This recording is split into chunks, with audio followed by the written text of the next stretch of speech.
Now एक बहुत important development हो चुकी है वेस्ट एशिया में, so called as Middle East, जहाँ पे एसपीटी नाम का एक ग्रुप बन रहा है।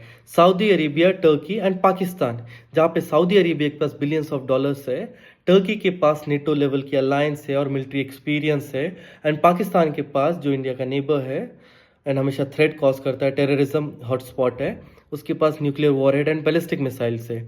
Attack on one will lead to attack on another. So ये इस्लामिक नीटो जो बन चुका है, how India is tackling it. देखा जाए तो India can easily defeat all three of them coming together within 2-3 days, but हर एक चीज का जवाब गोली से नहीं होता। We need to counter balance things with the help of Jio politics. Now need to understand, Saudi Arabia को काउंटर करने के लिए इंडिया यूएई का ट्रेड डील बहुत ज़्यादा स्ट्रांग हो चुका है। नॉट जस्ट ट्रेड डील, अब हमारी डिफेंस स्ट्रेटेजिक टाइज भी हो चुके हैं। हमारा कॉम्प्रिहेंसिव इकोनॉमिक स्ट्रेटेजिक पार्टनरशिप बहुत ज़्यादा डेवलप हो चुका है।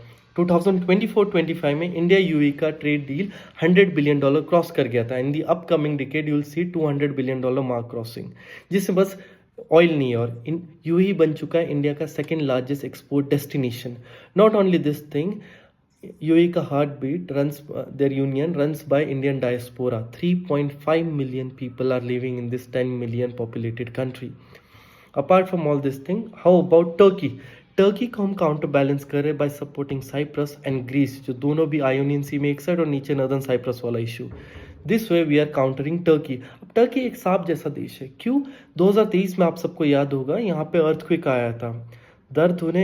दर्द उनको हो रहा था, तो भी it is our humanitarian ground कि भैया हम लोग गए, ऑपरेशन दोस्त चलाया, डेब्रीज उठाई, लोगों को रेस्क्यू किया। इनफैक्ट कोविड के टाइम पे भी हमने फ्री में वैक्सीन बांटी, बट इन लोगों को कोई लेना देना नहीं है। इन लोगों ने हर बार 2025 एंड में ही कश्मीर का मुद्दा अगेन उठाया है। So that is what Turkey has done to us. Apart from all this thing, USA इस चीज़ को कैसे देखता है? यूएसए कहता है कि जिस तरीके से पाकिस्तान ने नॉर्थ कोरिया की हेल्प की थी in order to make it a nuclear powered nation, same way Saudi Arabia भी ये शॉर्टकट अभी अपना सकता है, इसलिए वो इतना सपोर्ट कर रहा है। सो यूएसए या फिर कोई भी नहीं चाहता कि सऊदी अरेबिया एक न्यूक्लियर पावर कंट्री बने, that through by this shortcut it will be very difficult to counter balance this Middle East then. Apart from all this thing, China obviously किसको सपोर्ट कर रहा है? एसपीटी ग्रुप्स को।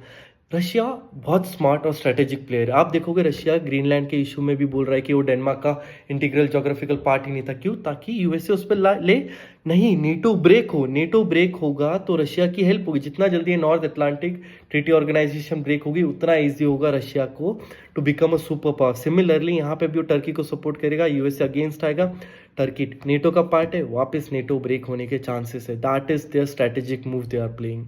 सो